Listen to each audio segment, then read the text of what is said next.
Bonjour à toutes et à tous. Je suis ravie de vous accueillir pour cette table ronde consacrée à l'envol des avionneurs émergents. Un thème qui, au-delà de son image poétique, soulève une question très concrète. Où en sont concrètement ces nouveaux acteurs de l'aéronautique dans leur trajectoire industrielle, technologique et commerciale ? Quel est leur rôle et leur impact sur la filière aéronautique en général et même au-delà de la décarbonation de l'aviation ? La décarbonation de l'aviation est aujourd'hui un enjeu stratégique majeur. Ce n'est plus une option, c'est une nécessité. L'aviation représente 2 à 3% des émissions mondiales de gaz à effet de serre et avec une croissance annuelle du trafic aérien de 4%, les émissions pourraient doubler, voire même tripler d'ici 2050 si rien ne change. L'Union européenne a donc fixé un cap ambitieux, celui de la neutralité carbone du secteur aérien d'ici 2050. La France, puissance aéronautique mondiale, est particulièrement bien placée pour relever ce défi, puisqu'elle est l'un des rares pays capables de concevoir et de produire des avions de bout en bout. Elle s'appuie bien évidemment sur des leaders, sur des grands groupes, mais aussi sur une nouvelle génération d'acteurs qui apportent des solutions concrètes et innovantes. Et aujourd'hui, nous avons le plaisir d'accueillir 4 intervenants emblématiques de cette nouvelle génération. Tout d'abord, Jean-Christophe Lambert. Bonjour Jean-Christophe. Bonjour Elodie. Vous êtes le président et le cofondateur de Ascendance, pionnier de la propulsion hybride grâce à son système de propulsion hybride électrique Sterna Hybrid Pack, qui propulse notamment son avion VTOL, un avion à décollage et atterrissage vertical nommé ATA. Nous avons ensuite Marie Fage, directrice de la stratégie chez Safran Electrical & Power, qui incarne le lien stratégique entre grands groupes et avionneurs émergents. Safran, évidemment acteur historique de l'aéronautique, joue un rôle clé dans la transition énergétique du secteur, notamment à travers ses innovations en propulsion électrique. Vous allez nous en parler juste après. À sa droite, Arthur Léopold Léger, président et cofondateur de Elixir Aircraft, qui incarne la nouvelle aviation légère, certifiée à l'international, et également membre du board au sein de la GAMA, une organisation internationale qui représente les constructeurs de l'aviation générale. Et enfin, Jérémy Caussade, président et cofondateur de Aura Aero, qui porte l'ambition d'un avion régional hybride de 19 places nommé ERA. Alors, on va commencer par un premier tour de table pour que vous nous expliquiez chacun votre tour quelle stratégie vous avez choisie et surtout la voie technologique que vous suivez. Alors peut-être Jean-Christophe, pour commencer, vous avez fait de la propulsion hybride électrique le cœur de votre stratégie dès la création d'Ascendance en 2018. Pourquoi ce choix technologique et où en êtes-vous aujourd'hui dans le développement de votre aéronef VTOL ? Alors, pour revenir au choix de l'hybridation, il faut revenir un peu plus en amont, où les 4 fondateurs travaillaient chez Airbus sur un projet d'avion tout électrique qui s'appelait l'IFAN, qui était développé en collaboration avec Safran, et qui a été le premier avion électrique au monde à traverser la Manche en 2015. Donc, il y a eu un ensemble de versions électriques, hybrides qui a été fait, un certain nombre de constats, plus de 200 vols effectués. Et quand on a créé Ascendance, on a voulu créer un avion qui soit une propulsion qui soit scalable, c'est-à-dire qui soit adaptable à différentes tailles d'avions. Donc on est parti sur l'hybridation en constatant que le tout électrique était vraiment limité à des petits avions.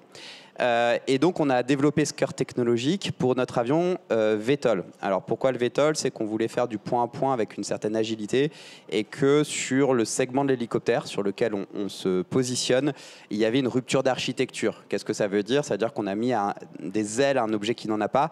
Donc on va bénéficier à la fois de la motorisation hybride pour réduire la consommation carburant et les émissions de CO2, mais aussi une efficience énergétique lors de la phase de croisière qu'on va faire grâce à des ailes. Voilà, donc on est vraiment à la fois sur le marché de l'hélicoptère et on a vraiment focalisé sur ce cœur technologique Sterna qu'on développe en hybride électrique et sur lequel on a déposé plus de 52 brevets. Et vous en êtes où aujourd'hui? Est-ce que vous avez des preuves tangibles de la montée en maturité? Peut-être un prototype, des vols de prévus? Tout à fait. Donc on a développé, on a volé sur un prototype à échelle réduite il y a 5 ans maintenant. Et là, on est sur des bancs d'essai à l'échelle. Donc ça veut dire qu'on a fait d'abord des bancs, ce qu'on appelle R&D. Donc on a déverminé la technologie, on a fait face à des difficultés. Et maintenant, on est sur des bancs de validation. Donc c'est-à-dire qu'on a on a reçu les équipements qui vont être les équipements finaux de l'avion pour ce premier prototype vol, bon pour vol, et notamment les moteurs Safran Engenius qu'on intègre. Et on est en train de faire des heures avec l'EASA pour arriver aux essais vols l'année prochaine. Donc pour vous donner des ordres de grandeur, on est à plus de 500 heures sur le banc hybride. Et là, on est sur les sessions pilotes avec nos pilotes d'essai et les pilotes d'essai de l'EASA, sur l'avionique réelle, le logiciel réel qui sera dans l'avion pour préparer toutes les phases de vol. Donc voilà. Jérémy, votre trajectoire à vous est un peu différente chez Aura Aero, avec d'abord un avion biplace tout électrique et l'ambition d'un avion régional hybride. Qu'est-ce qui vous a conduit à cette stratégie? Le marché. Non, sur les avions donc on a des avions de formation à capacité voltige, c'est le biplace intégral, thermique ou électrique. On a commencé par le thermique d'abord et on vole avec l'électrique maintenant. On a certifié la première variante thermique qu'on livre à nos clients, donc ce qui implique un certain nombre de choses en amont qui ont déjà été faites, notamment avoir des agréments de design, de production certifiés, bref, être un constructeur d'avions complet. Et en fait, finalement, l'idée, c'est de passer d'un bloc à l'autre, de monter l'escalier avec des marches qu'on est capable de gérer. Et finalement, le biplace électrique nous aide énormément pour l'avion régional. Et finalement, l'avion thermique nous a énormément aidé à faire l'avion électrique. Donc voilà, cette gradation-là est extrêmement importante. Factuellement parlant, je ne suis pas certain qu'on aurait été capable ou qu'on sera capable de faire le 19 places si on n'avait pas les biplaces. C'est un peu contre-intuitif, mais il faut commencer quelque part. Il faut bâtir un petit peu la confiance vis-à-vis de l'écosystème. Et l'écosystème, c'est qui? Déjà, c'est les investisseurs pour commencer. C'est les fournisseurs, les partenaires. Et puis après, c'est les autorités de certification. Et enfin, évidemment, c'est les clients qui prennent livraison des avions et qui vont les opérer. Donc voilà, l'idée est un peu là. C'est des marchés qu'on peut considérer comme des marchés de niche, mais quand on est seul dans la niche, en général, on n'est pas si mal que ça. Donc d'où l'avion de la formation à capacité voltige et aussi l'avion régional qui finalement peut être considéré comme une certaine niche, mais une niche à plusieurs milliers d'unités, nous on prend. Et alors, quelles démonstrations ont déjà eu lieu et lesquelles sont à prévoir? Les démonstrations, c'est qu'en fait, on vole depuis juin 2020. On a certifié fin 2024 et on a livré. Alors, on est un peu moins avancé qu'Elixir puisqu'on est arrivé plus tard. Mais cette année, on va livrer 6 avions à nos clients. La version électrique intégrale E, qui vole du coup avec un Engenius aussi, vole depuis décembre 2024 avec des retours qui seront excellents pour nous. On continue. L'idée, c'est de finir la certification d'ici fin 2026. Et étant entendu que tout ce qu'on a fait sur le thermique en termes d'agrément sont réutilisés pour finalement dérisquer les produits d'après. Donc en gros, la réponse est que ça vole. Ça vole en France, ça vole aussi aux États-Unis. Et donc ça nous permet d'alimenter le carnet de commandes qui est un peu le nerf de la guerre. Alors on a commencé là à parler de propulsion hybride électrique et justement, Safran a certifié le premier moteur électrique l'an dernier. C'est une première au niveau mondial. Marie, est-ce que l'émergence finalement de ces nouveaux avionneurs a accéléré vos travaux chez Safran? Oui, je pense que ça nous a beaucoup aidé. Jérémy parlait d'un escalier à monter. Nous, on s'est dit qu'il fallait qu'on descende un peu l'escalier pour mieux y arriver, parce que ce qu'on a en ligne de mire, bien sûr, c'est le prochain single aisle. On sait qu'on a des progrès technologiques significatifs à faire pour arriver à la neutralité carbone dont vous parliez. On sait que l'électrique va faire partie de ce chemin-là. Donc, qu'il y a des ruptures techno à faire dans l'électrique, sur la densité des machines, sur le poids des machines, sur le high voltage. Et on a vu que le premier marché d'application et les premiers appareils, ce seraient les vôtres. Donc, pour la première fois, Safran a été vers des acteurs, alors soit des acteurs complètement émergents avec les VTOL, qui est un marché qui s'est matérialisé pour un swap d'usage entre l'hélicoptère et le VTOL, ou alors vers l'aviation générale, qui n'était pas du tout un marché pour Safran, mais on y a vu le bac à sable pour maturer nos technologies qui demain pourront nous aider sur peut-être le moteur RISE et sans doute sur le prochain single aisle. Et aujourd'hui, ce moteur certifié, est-ce qu'il répond complètement aux besoins des avionneurs ou il reste encore des verrous technologiques à lever? Je pense que c'est à eux de répondre, mais les premiers retours sont assez bons. Nous, le gros challenge, ça a été la certification, parce que c'est le premier moteur électrique certifié au monde, ce qui veut dire que c'est la première fois que l'autorité de certification certifie un moteur. Donc, on a construit avec eux ce qu'allait être une certification de moteur électrique, toute la séquence de tests, toutes les redondances nécessaires, sachant que l'autorité a été vraiment très exigeante avec nous, parce que c'est aussi une techno en rupture, c'est une nouveauté, donc ils voulaient avoir un moteur électrique qui serait encore plus fiable qu'un moteur thermique. Donc ça a été un gros défi, ça a été un super travail de collaboration et on est très fiers de ça. Et est-ce qu'on peut espérer que ces avancées vont vous permettre de préparer les futurs programmes pour l'aviation CS25 et donc bénéficier à plus grande échelle à l'aviation commerciale ? Ouais, c'est tout à fait le but, parce qu'un moteur électrique, c'est une machine tournante. Donc, ça veut dire que c'est les mêmes technos que dans une génératrice d'avion. La génératrice qui va permettre... on y voit plusieurs usages. On peut avoir une hybridation interne du moteur, ce qui veut dire qu'on a un transfert d'énergie entre les deux parties du moteur pour avoir un moteur qui est mieux dimensionné et moins gourmand en énergie. On peut avoir aussi un prélèvement moteur qui permet d'avoir des niveaux de tension qui n'étaient pas connus jusqu'ici dans l'avion. Donc une masse de câbles qui se réduit, donc une consommation qui se réduit, et d'autant plus de fonctions qui sont électrifiées dans l'avion, que ce soit le conditionnement d'air, le dégivrage des ailes, et pourquoi pas le e-taxi. Arthur, en ce qui vous concerne, votre avion est déjà certifié chez Elixir Aircraft, mais même produit et en exploitation, ce qui vous place dans une position plutôt unique pour contribuer concrètement à la décarbonation de l'aviation. Est-ce que vous pouvez rappeler au public quelle innovation vous avez mis en place et les prochaines étapes pour amplifier votre impact à ce sujet-là ? Oui, avec plaisir, merci. Les premières innovations, c'est d'abord celles qui vont convaincre le client et donc répondre à ce besoin. Donc je reviens à ce qu'a dit Jérémy, le marché. C'est d'abord le marché. Qu'est-ce qu'attend notre marché ? Nous, c'est la formation des futurs pilotes de ligne. Donc c'est comment on va décarboner ça. Sauf que pour décarboner, il faut vendre les avions. Donc il faut les attirer par tout un tas d'innovations sur la sécurité, l'ergonomie, l'aérodynamique, etc., qui sont vraiment celles qu'on va pouvoir leur vendre. Après, nous, notre révolution, c'est sur la manière dont les avions sont construits. Si aujourd'hui on décarbone autant la formation d'un pilote de ligne, c'est parce qu'on a un avion qui permet de consommer 70% de moins que la moyenne des avions de formation. Et ça, c'est grâce à l'aérostructure. Donc finalement, c'est ce que le client ne voit pas quand il achète l'avion. On a introduit une techno qui existe depuis longtemps dans d'autres industries, le nautisme, etc. Et qui nous permet de simplifier massivement les aérostructures. Aujourd'hui, un Elixir, c'est à peu près 800-900 références. Nos concurrents, c'est plutôt 15-16 000 références. C'est de la fibre composite. Alors, on n'est pas les premiers à utiliser de la fibre composite, mais on est les premiers à l'utiliser de cette manière-là.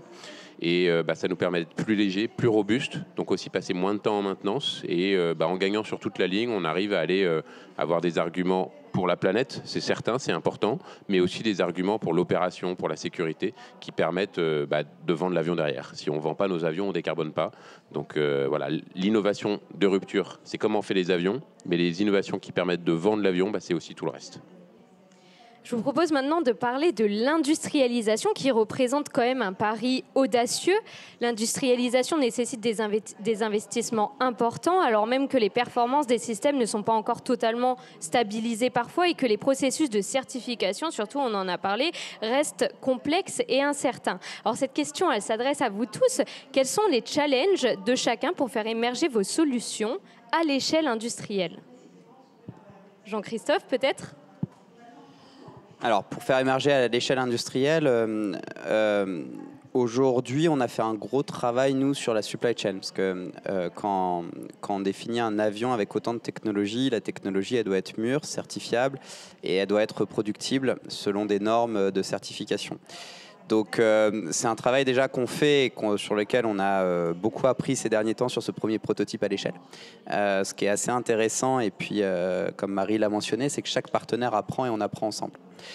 La deuxième chose, c'est bien planifier son marché, parce qu'aujourd'hui, comme l'a mentionné Arthur et Jérémy, on a des estimations marché, on a des besoins marché, on a tous des lettres d'intention qui ne demandent qu'à se confirmer, mais c'est trouver le borne ordre de grandeur, de dimensionnement de l'outil de production pour qu'il ne soit pas surdimensionné, sinon il y a trop de coûts, sous-dimensionné, dans ce cas-là on ne peut pas répondre au marché.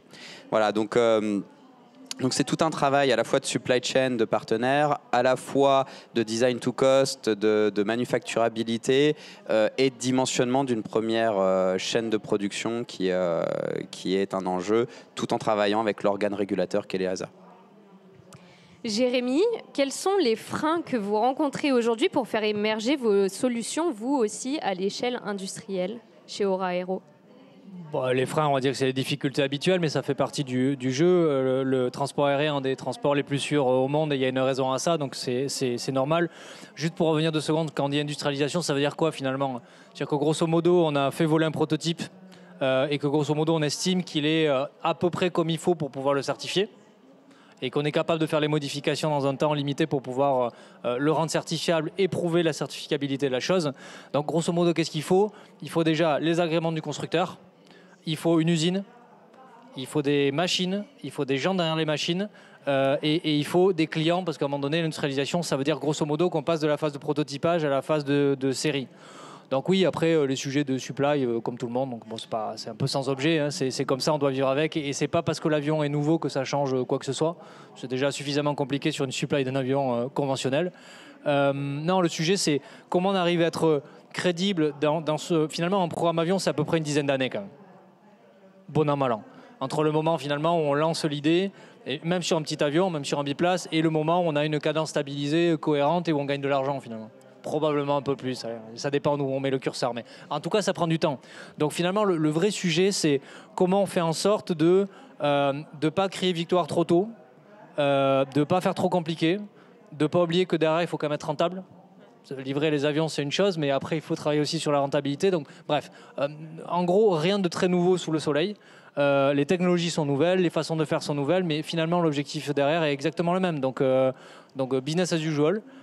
Et dans ce beau pays qu'est la France, dans lequel construire une usine, c'est pas forcément un sport de masse, dans lequel il y a tout un tas d'incohérences derrière qui, en général, sont possibles d'être contournées.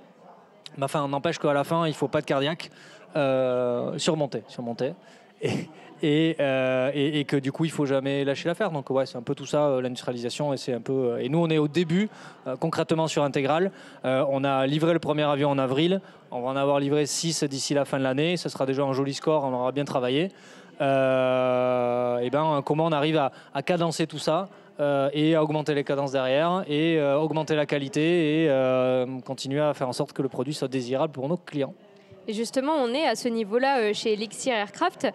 Quels sont les principaux défis que vous rencontrez dans la montée en cadence et cette quête à la rentabilité, forcément?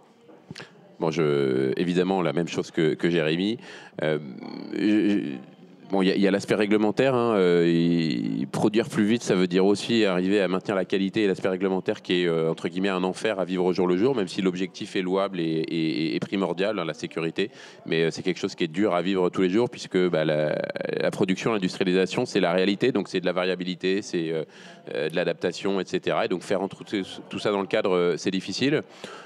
Après, c'est vrai qu'en France, aujourd'hui, et je pense dans pas mal d'endroits dans le monde, on a des problèmes d'attractivité dans l'aéro. Faire venir des jeunes dans notre industrie, c'est pas facile. Donc ça, c'est vraiment une difficulté de tous les jours. Il faut aller dans les écoles, dans les centres de formation, dans les forums d'emploi pour se vendre. Une fois que les gens sont chez nous, ils sont ravis parce que les conditions de travail sont géniales. La qualité aéronautique recherchée, c'est aussi une fierté pour nos collaborateurs. Mais il faut convaincre le marché du travail de tout ça. Une autre grosse difficulté qu'on a aujourd'hui, c'est effectivement le financement. Alors la partie innovation, en France et en Europe, elle est quand même plutôt bien, voire très bien aidée. Et on a pu en bénéficier et on ne serait pas là si aujourd'hui tous ces organismes ne nous avaient pas aidés. Par contre, industrialiser, c'est un peu la traversée du désert. On est censé se rentabiliser. On est sur un milieu industriel qui paraît peu attractif à la majorité des financeurs, des investisseurs, même si heureusement il y en a certains qui sont là et qui sont très présents sur ce sujet-là, on les compte à peu près sur les doigts d'une main aujourd'hui. Et financer une montée en cadence, c'est du BFR, c'est des clients qui veulent payer le plus tard possible, alors qu'à l'inverse, nous, nos fournisseurs veulent être payés très tôt parce que comme on est une jeune entreprise, ils considèrent qu'on est à risque. Donc voilà, financer cette entreprise dans ce développement, dans cette montée en cadence, aujourd'hui c'est un vrai défi. Et on a besoin de toute l'aide qu'on peut, et notamment de la part de nos autorités, de l'Europe, etc., pour nous aider dans cette traversée du désert. mettre un produit aéronautique sur le marché, c'est très long. Et je pense qu'on est la seule industrie, peut-être avec le médical, à avoir des retours sur investissement aussi longs. Et aujourd'hui, il y a peu de programmes, peu d'investisseurs qui sont capables de suivre ce rythme. Et chez Safran, comment vous accompagnez ces nouveaux acteurs dans leur montée en puissance industrielle? Notamment, on en parle en termes d'investissement, peut-être aussi de projets collaboratifs? Ouais. Alors, nous, j'ai dit qu'on avait appris sur les technos. On veut aussi apprendre sur l'industrialisation avec vos projets. Parce que l'Ingenius, c'est un moteur qu'on a pensé pour qu'une partie de la production soit automatisée. Donc, on ne sera pas sur la ligne automatique complète, mais au moins poste à poste, parce que c'est une machine électrique. Donc, il y a notamment le bobinage, qui est le fait d'enrouler les fils de cuivre, le collage des aimants, toutes ces activités-là à des cadences qu'on espère élever avec vos programmes pour que ce soit parfaitement reproductible, comme vous le disiez, et donc certifiable. On s'est dit que ce serait intéressant de les automatiser. Donc on a travaillé avec l'écosystème français aussi, qui est très bon, avec Baron, qui est une société du nord de la France, qui nous a aidé à automatiser ces postes. On a travaillé aussi au UK, parce qu'on a une usine historique sur la génération là-bas. Donc on a bénéficié d'aide à la fois en Angleterre et en France pour développer toutes ces lignes de production semi-automatisées qui nous permettront de tenir ces cadences et aussi à un niveau de coût qui sera acceptable, on l'espère, pour arriver à la rentabilité qui permettra à ces produits de trouver leur marché. La décarbonation de l'aviation aujourd'hui est un sujet mondial. Comment vos choix technologiques et industriels prennent-ils en compte les spécificités des marchés internationaux? Jérémy, est-ce que vous pouvez peut-être nous dire aussi comment la France est-elle perçue par les autres acteurs internationaux de l'aviation générale? Vous êtes bien placé pour le savoir. Oui, alors déjà, la chance qu'on a, c'est que quand on est un très bon français, en général, on est relativement crédible au niveau mondial. Ce qui est un bon point de départ. Hein. Il n'y a pas beaucoup de secteurs français où on peut encore dire ça, je pense. Donc ça, c'est plutôt une force pour nous. Après, le plus gros marché du monde et le plus stable, c'est les États-Unis. Donc on ne peut pas ne pas être aux États-Unis.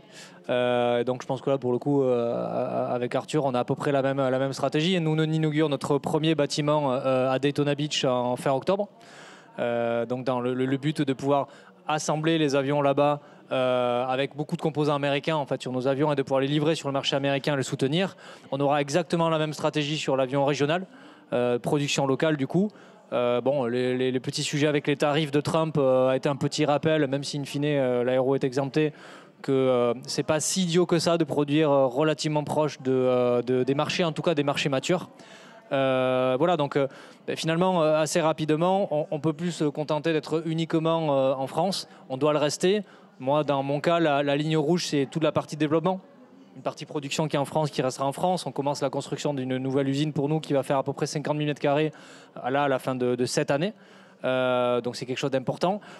Mais le sujet du développement, tant qu'on le garde chez nous, on garde la valeur ajoutée, les essais en vol, toute cette habitude-là qui est quelque chose qui est quand même un peu une spécificité française. On n'est pas les seuls dans le monde à le faire, mais je pense qu'en taille de pays, on est de loin le plus petit pays qui a encore cette capacité-là à faire des avions complets. Et notamment parce qu'on est capable de trouver des hélices sur le sol français, des moteurs, évidemment, on en a parlé, des fournisseurs, des anciens de l'époque du 320, de Dassault ou autres qui nous expliquent un petit peu comment il faut faire. Et donc tout ce mélange-là, je pense, c'est un mélange assez unique où je pense qu'on n'a pas trop à rougir sur la scène internationale. Et l'exemple tout bête que je peux donner, hein, on a un partenariat avec l'université d'Embry-Riddle, qui est quand même la plus grosse université américaine aéronautique, et de très loin, elle fournit à peu près 80% des astronautes.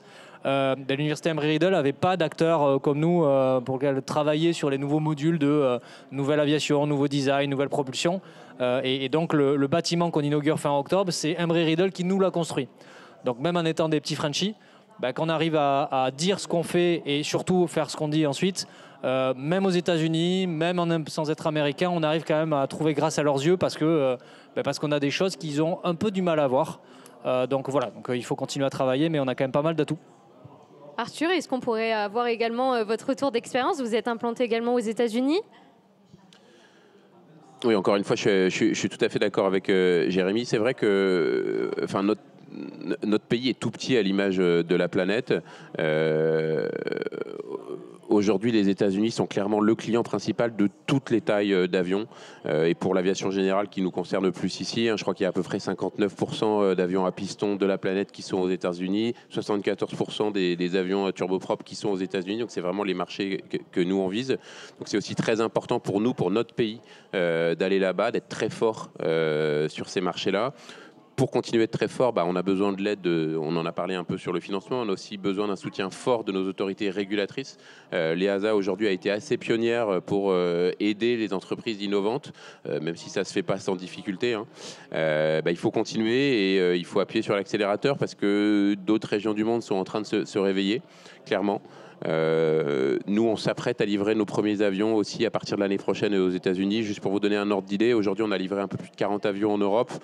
On a à peu près 60 commandes fermes à livrer en Europe et on n'a pas loin de 300 précommandes aux États-Unis qu'on n'a pas encore commencé à transformer en commandes fermes. Donc c'est clairement très important de pouvoir être aidé à aller se développer là-bas parce que c'est aussi important pour la balance commerciale de notre pays d'installer ce business transatlantique.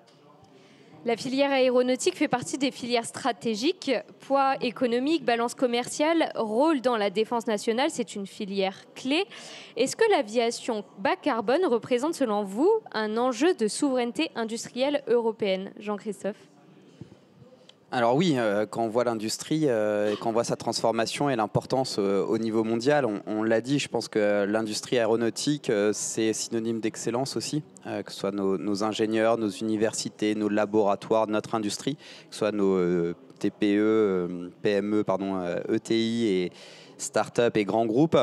Donc c'est ce que je dis souvent, c'est que si on ne fait pas l'innovation, l'avion de demain, que ce soit la 320 ou les petits avions, d'autres le feront pour nous. Donc rester dans la course, être innovant, être toujours présent sur les marchés, c'est un point très important.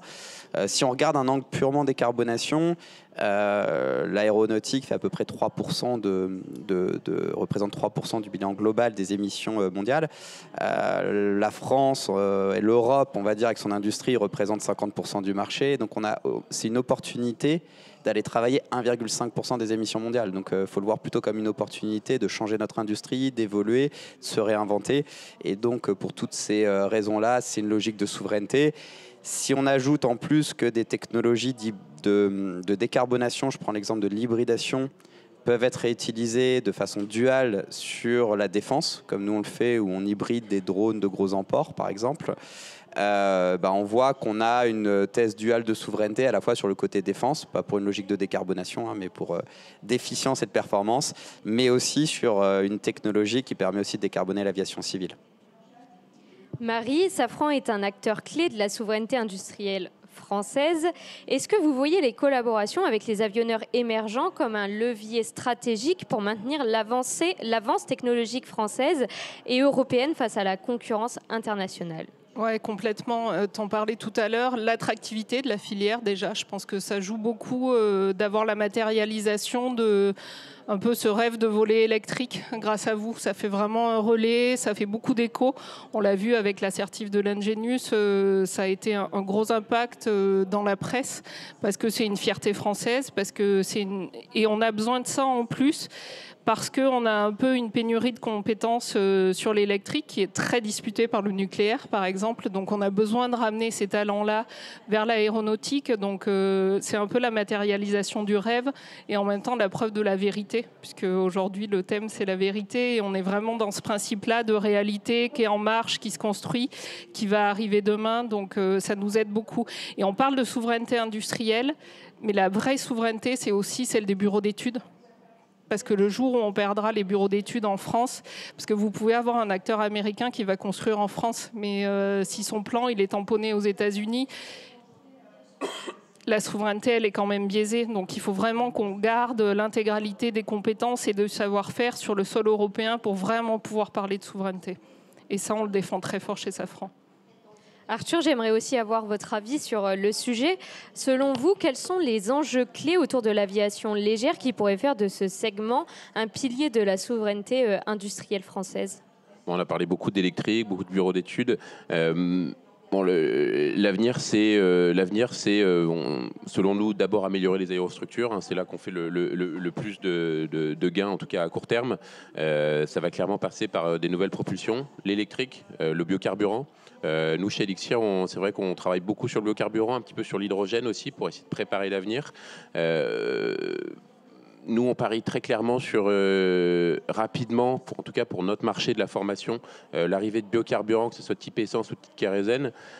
Aujourd'hui, on a des grands essenciers en France, enfin clairement Total, qui est aussi un leader sur ces travaux-là. Et ben, si tous ensemble, on est capable de poser les bases de réglementation qui vont nous permettre de travailler sur ces sujets, et ben, on s'assure une longueur d'avance pour l'avenir. Et ça, pour nous, c'est particulièrement important. Aujourd'hui, l'Europe est clairement vue par les Américains comme un laboratoire d'innovation dans l'aviation générale.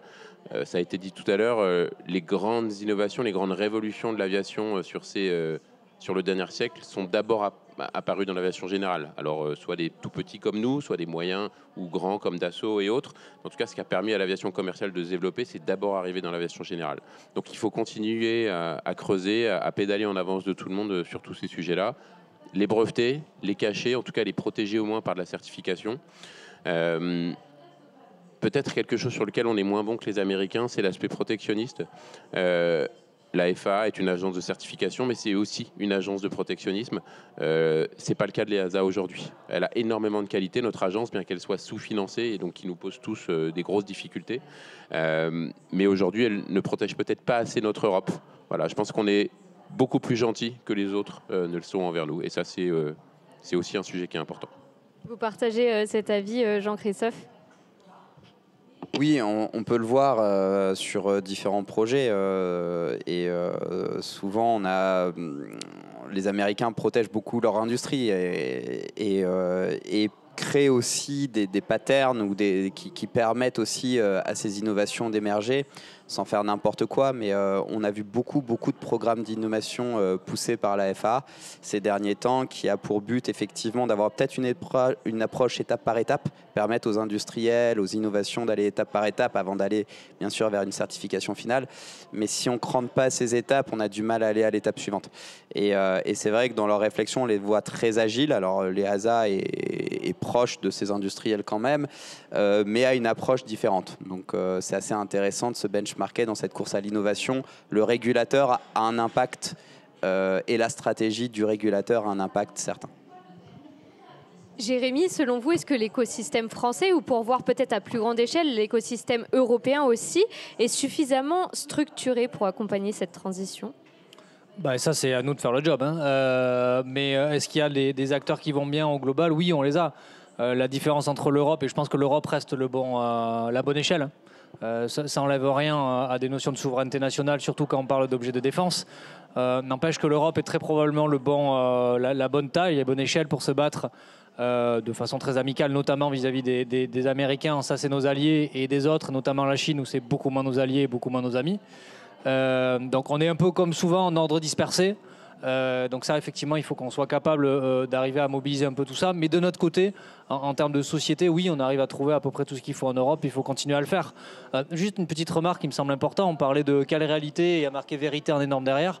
On a quand même ouvert le Salon du Bourget cette année avec 3 de nos avions intégral, l'idée par l'avion électrique, donc avec le moteur électrique de Safran.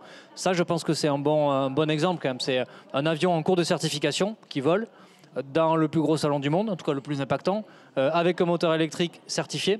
Ça c'est la réalité et c'est la vérité, c'est vérifiable assez facilement. Et après, je pense que la chance qu'on a aussi, c'est que en ce moment, il y a clairement deux discussions. Il y a la discussion de la décarbonation qui est quand même un peu mis en sourdine, mais c'est pas pour autant qu'il ne faut pas continuer à travailler et livrer. Et les sujets de thématique défense qui sont un peu tractés par l'actualité du moment, malheureusement. Il se trouve que pour beaucoup de technologies, on a vraiment cette notion de dual qui commence à être quelque chose de relativement poussé avec des financements en cours côté européen, où finalement, un moteur électrique, typiquement dans un cadre d'une hybridation sur l'avion régional, ça permet de diminuer le niveau d'émission et également le niveau de bruit dans le cadre d'opérations transport de passagers. Ça peut aussi être appliqué sur un drone pour être extrêmement silencieux et discret quand on a besoin de l'être. Donc ça, c'est quand même assez intéressant parce que ça veut dire que finalement, on n'est pas en train de parler de deux mondes différents. On parle en général des mêmes sociétés qui ont deux cerveaux gauche, cerveau droit entre le civil et le militaire. Donc finalement, on se retrouve à être un peu dans cette même typologie-là.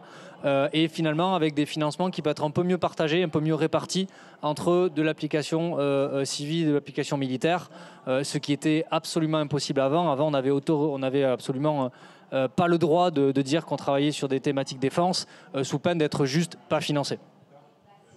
Ouais, alors que ça a été la grande force des États-Unis depuis très longtemps d'avoir un DoD qui finance énormément la NASA et tout ça par ricochet est venu infuser l'innovation sur l'aviation commerciale. Et ça, on commence à l'apprendre, je pense.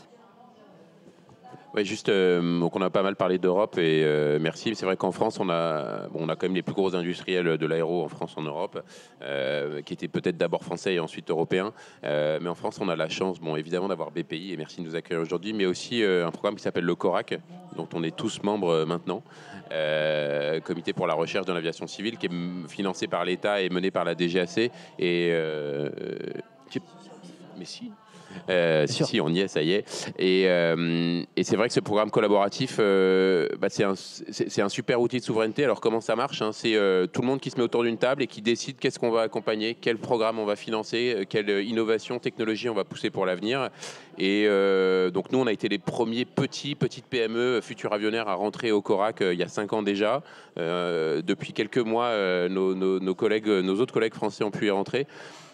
Et ça, c'est vraiment un signe de la poussée française sur continuer à galoper, aller chercher de l'innovation dans l'aviation générale. On en est ravis. Notre volonté, ça serait aussi que ça puisse s'élargir un petit peu à l'aspect industrialisation. Alors, ça ne va pas se faire du jour au lendemain, mais on voit qu'aujourd'hui, nous tous, on rame ou on va ramer, pour ceux qui ne sont pas encore dans cette partie-là, et on aura besoin d'aide. On en a parlé un petit peu rapidement à travers certaines réponses. Il me semble que Marie, c'était dans l'une de vos réponses. Comment aujourd'hui, parce que c'est quand même une crainte, on pourrait éviter que vos innovations, qui aujourd'hui sont soutenues par l'État français, ne soient pas captées par des acteurs étrangers ?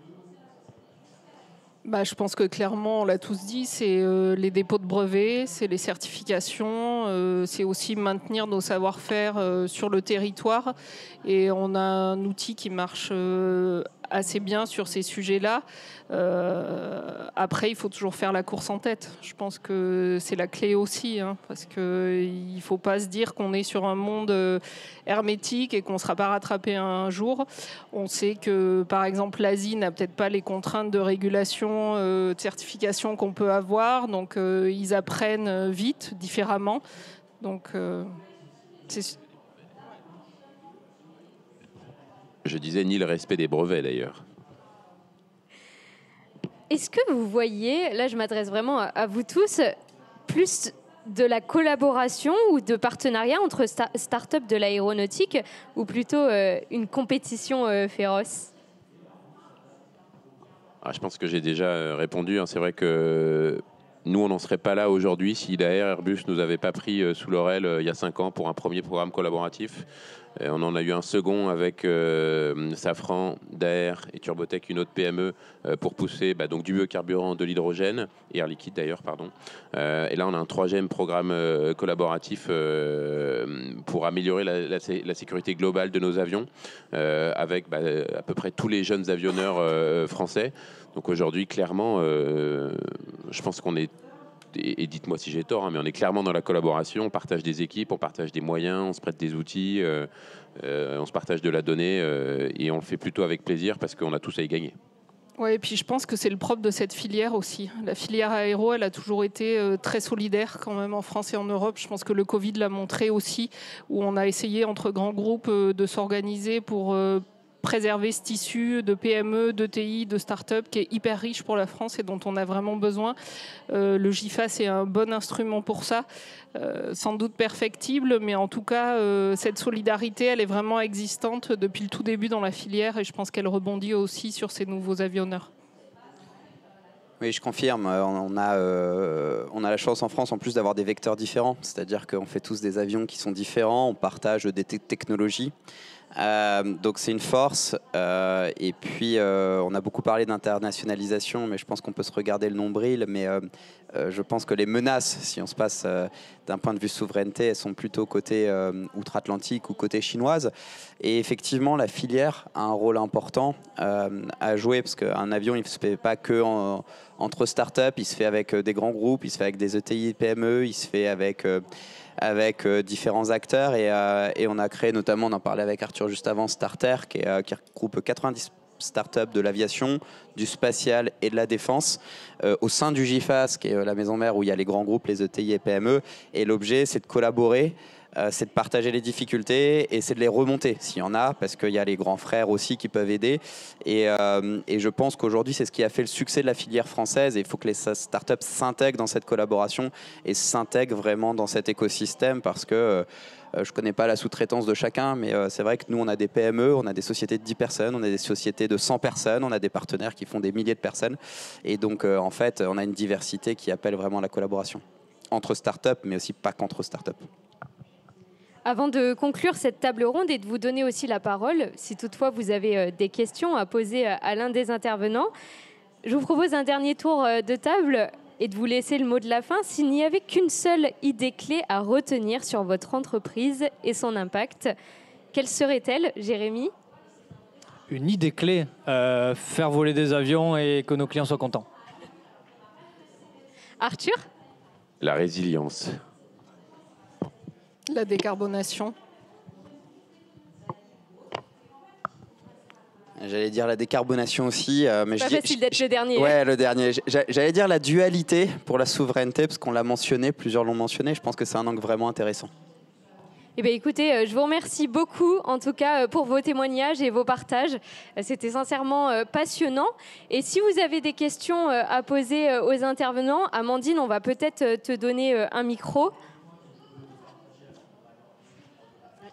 Merci beaucoup, Jean. Je pense qu'on peut tous les applaudir pour cet échange intéressant. Et est-ce qu'il y a des questions dans la salle ? Oui. Ah, ça a été plus rapide au fond.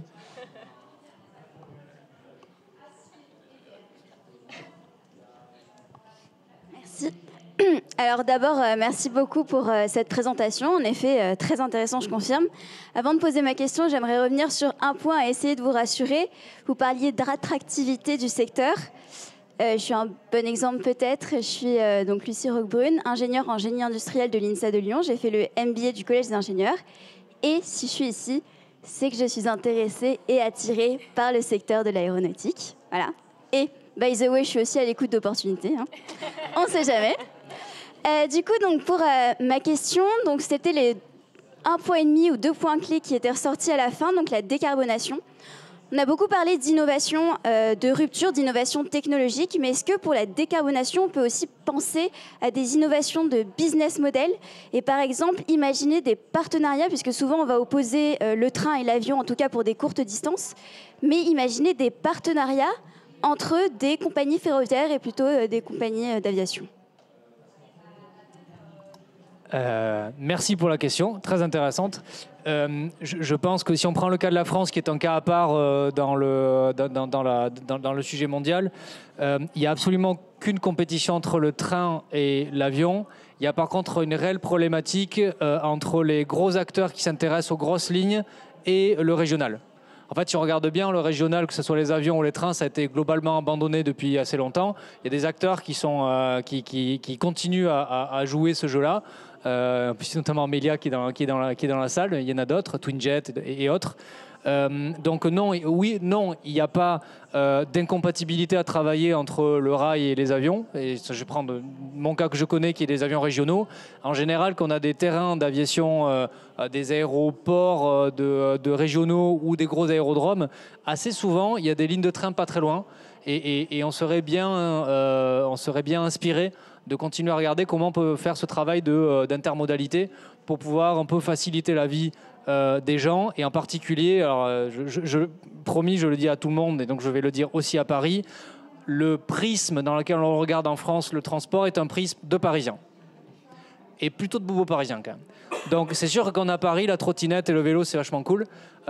Si je vous mets en plein milieu du Cantal ou de la Lozère, vous allez avoir un léger petit problème et finalement la voiture elle va devenir un peu indispensable. Et la connexion régionale qui a disparu depuis fort longtemps ou qui est disparaît et qui revient va devenir un vrai problème. Et si en plus vous êtes entrepreneur ou patron d'entreprise dans les territoires, ça devient un enfer sur terre. Donc, le sujet finalement est comment on peut utiliser l'innovation, en l'occurrence les sujets d'hybridation, d'aviation régionale, et puis ça marche aussi pour les autres avions aussi, pour arriver à faire un peu d'équité sur les territoires et faire en sorte que finalement qu'on puisse continuer à vivre et à travailler, à créer de la valeur sur les territoires, et tout en pouvant se connecter sans toujours avoir à passer par Paris. Donc il y a encore un peu de travail, mais en tout cas, c'est le sens de l'histoire. Merci. Une autre question par ici, je crois. Bonjour et merci pour vos participations. Étant donné qu'on est aussi à l'événement BIG, je m'interrogeais sur la vérité derrière le soutien de BPI France dans vos activités respectives. Si vous avez la possibilité de communiquer à ce sujet, j'aurais été curieux de savoir si vous avez été soutenu par des investissements afin de créer vos sociétés qui sont pour la plupart des startups, à l'exception de Safran, ou bien par un soutien avec une assurance crédit à l'export si vous vendez certains de vos aéronefs dans des pays qui y sont éligibles. Merci. Donc Elixir. Donc moi je me suis lancé tout seul début 2014 et on a créé l'entreprise en 2015. Je pense qu'on a eu notre première aide BPI en 2015 avec un PAI, PIA, plan d'investissement d'avenir. Et on a été accompagné par de la subvention BPI, je pense, tout au long de notre vie sur les 10 dernières années, en gros, avec différents échelons évidemment, et qui correspondaient aussi à des échelons techniques, des jalons techniques. Passé la certification, on a commencé à être accompagné par la BPI pour de la dette. Donc toujours quand même très orienté innovation. Aujourd'hui, alors c'est BPI qui gère, mais c'est peut-être un projet un petit peu différent. Mais alors je pense qu'on est au moins 3, voire 4 à en avoir, mais on est titulaire, bénéficiaire d'un appel à projet qui s'appelait Produire en France des aéronefs bas carbone, donc qui est porté par BPI. Et donc j'en profite pour remercier des techniciens qui s'occupent du projet qui sont dans la salle. Et en parallèle, lors de notre dernier tour de table, la BPI est aussi rentrée à notre actionnariat. Donc, clairement, on n'en serait pas là si la BPI n'était pas là.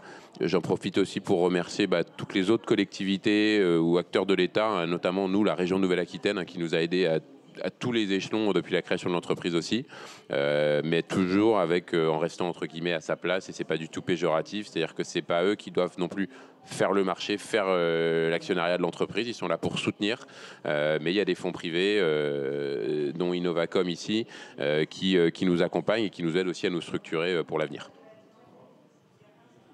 Je peux peut-être apporter un deuxième regard sur la vérité pour que ce ne soit pas le seul, mais effectivement, on a un parcours similaire où dès la création, on a eu des petites bourses et petit à petit, ces petites bourses deviennent un peu plus grandes, que ce soit des mécanismes de subvention, d'abord en dette, d'assurance aussi. On ne parle pas beaucoup de garantie bancaire, mais c'est quelque chose qui est important pour nous.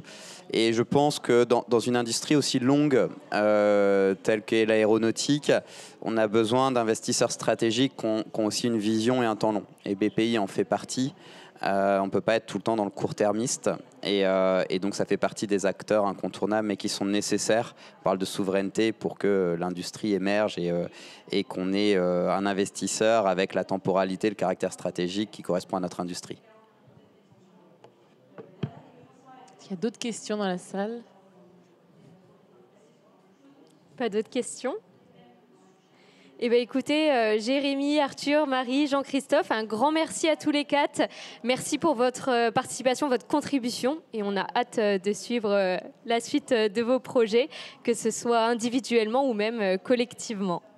Et merci Elodie. Merci.